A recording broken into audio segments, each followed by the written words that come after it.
Em nosso encontro de hoje, vamos continuar a desenvolver a nossa diversidade de objetivos, focando hoje no mundo do trabalho.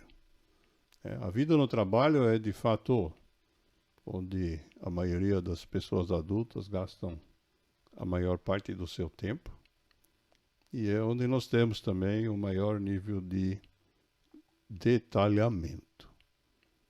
A primeira coisa que a gente precisa se colocar, né, é que existem muitos formatos de trabalho. Né? Tem gente que trabalha por conta própria, é empreendedor, tem gente que é empregado, tem gente que é funcionário público, tem gente que trabalha como freela, né, que a pessoa chama, freelancer, né, só trabalha por hora de vez em quando. Existem muitos modelos. Né? Mas, independentemente do modelo de trabalho, né, o mundo do trabalho tem uma organização, né, que a gente precisa identificar claramente. Basicamente, tem duas componentes. A primeira, né, que nós chamamos de instância, né, em todos os nossos círculos sociais, em todas as áreas da vida, é onde que a gente trabalha. Porque se a gente é empregado, normalmente trabalha num lugar só, mas tem empregado que trabalha em 2 lugares. Tem freelancer que trabalha em 10 ao mesmo tempo. Né? Tem empreendedores que lidam com várias empresas. E em cada uma dessas relações de trabalho, o papel que a gente desempenha pode ser completamente diferente. Num pode ser empregado, no outro pode ser dono, no outro pode ser um freelancer, no outro pode desempenhar papéis os mais diversos. Né? Então, a primeira coisa é a gente identificar quais são esses lugares, né? Essas organizações ou projetos, né? Não necessariamente precisa ser uma organização constituída formalmente. Né? Tem muitos trabalhos que são informais. A segunda parte, né, é a que nós usamos para classificar os objetivos.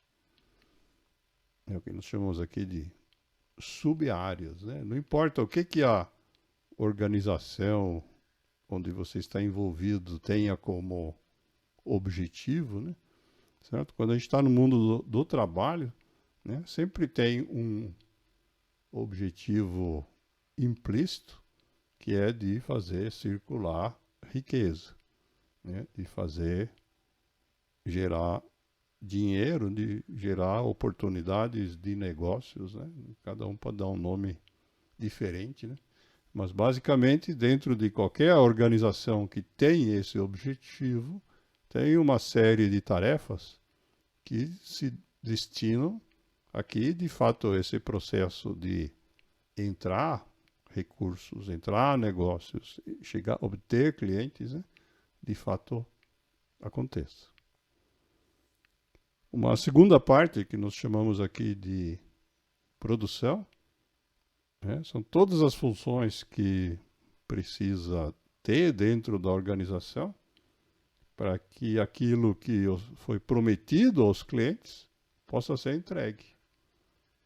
Pode ser um produto, né, é fabricado, pode ser um serviço pré-definido, como um corte de cabelo, ou pode ser um serviço desenvolvido sob encomenda. Vou te dar aula do que você quiser, por exemplo. Né? Mas não importa. Depois de fechar o negócio, alguém vai ter que produzir aquilo que foi vendido. E para que esses dois times, de fato, funcionem, existem funções administrativas. Precisa, por exemplo, controlar o fluxo do dinheiro, precisa controlar a alocação das pessoas na produção, precisa garantir um espaço para que essas pessoas trabalhem, não importa se em casa ou no escritório ou na rua, ou se é num computador, não importa. Alguém tem que tomar essas decisões e fazer a gestão desses processos. E é claro, dependendo do tamanho da organização, pode ser que uma mesma pessoa tenha papéis em várias dessas áreas. Mas é um exercício importante, independentemente de qual seja o nosso papel na organização, a gente ter consciência de em qual dessas partes a gente atua. Porque ao atuar em cada uma delas, a gente tem aqui uma lista de subobjetivos. Antes disso, só lembrar, né, que no mundo do trabalho também existe uma atividade chamada de planejamento estratégico, né, que basicamente é para tudo, para pensar como reorganizar essas coisas, né?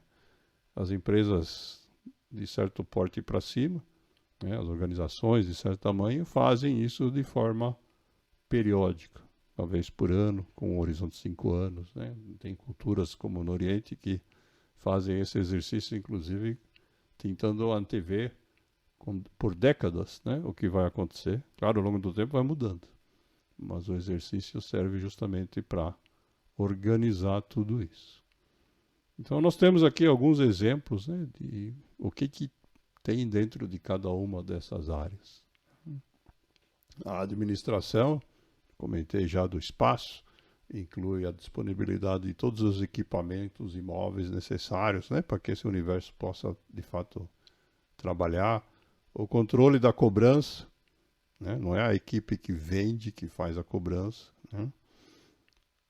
A disponibilidade de capital, se tiver que negociar com bancos, a contabilidade, pagar impostos, tudo isso são coisas que são absolutamente indispensáveis, né? Se não tiver, a organização no trabalho não funciona, mas na verdade não está relacionado nem com a obtenção de clientes, nem com a entrega do que a organização vende, né? Por isso nós chamamos de administração.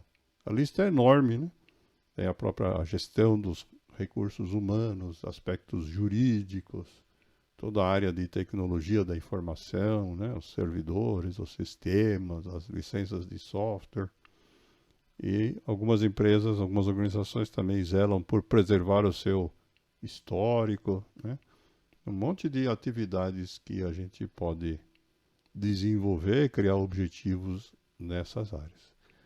Na área de negócios, né, a gente tem todo o processo que normalmente a gente chama de vendas e que normalmente a gente chama de marketing, né? Então a gente tem aqui desde definição de preços, desenvolver propostas, fazer as vendas, e tem todo o trabalho de marketing que inclui, no mundo moderno, redes sociais, sites na web, campanhas de tudo quanto é tipo. Ainda a gente tem questões de análise de mercado, de saber o que os concorrentes estão fazendo. Tem organizações que desenvolvem eventos, que zelam pelas suas marcas, que desenvolvem atividades de mídia, né? Hoje em dia é comum, por exemplo, o uso de podcasts ou canais de TV proprietários, né? A gente tem aí um universo de possibilidades, né, de definição de objetivos, né, para alavancar cada uma dessas áreas. E no caso da produção, né, também nós temos aí um universo gigante, né? A primeira distinção, né, que a gente tem que fazer aqui é o seguinte, né? No mundo moderno, nenhum produto ou serviço é para sempre, né? Hoje em dia, quando a gente tem um serviço, ao longo do tempo, ele vai sendo modificado, a gente tem um produto, ele sai de linha, até mesmo produtos consagrados como geladeiras. Tem um processo hoje de concepção, né, de criação de um novo modelo, aí ele é desenvolvido por uma equipe, né, de engenheiros, no caso da fábrica de geladeira. Aí esse produto é lançado no mercado, ele é vendido, é promocionado, etc.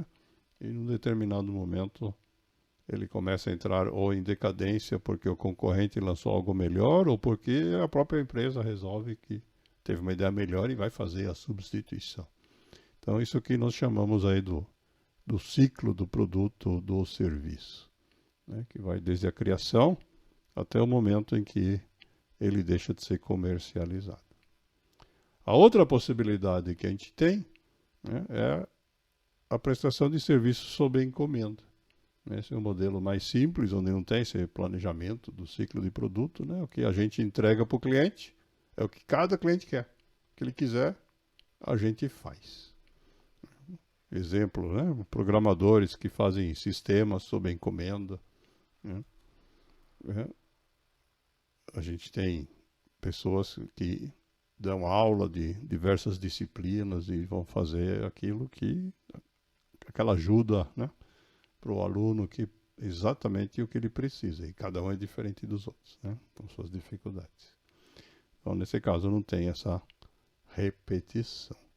Como vocês podem ver, esse universo ele é muito grande, né? Nós temos ele bastante detalhado na nossa roda da vida. Nós mostramos ela ao vivo funcionando nos encontros anteriores, né? Quem não viu, recomendo ver os vídeos. E vamos deixar hoje como lição de casa, né? Vocês podem ver aqui na versão estática, né? Na cópia da imagem da roda da vida, o mundo do trabalho aqui, ele ocupa esse lado superior esquerdo, que está na cor bege ou rosa, hein? Várias tonalidades, e que vocês podem ver no quarto nível tantos detalhamentos que não cabe nem a gente colocar aqui na figura. Então fica aí o convite, né, para que vocês acessem ela no site que está indicado aí na tela e de fato explorem, né, porque tem um monte de questões detalhadas aí. É altamente provável que nesse universo do mundo do trabalho vocês acabem encontrando ideias de coisas que podem ser desenvolvidas nas organizações onde vocês atuam. E se porventura tiver alguma que estiver faltando, como sempre, a gente aceita a dica para incluir também.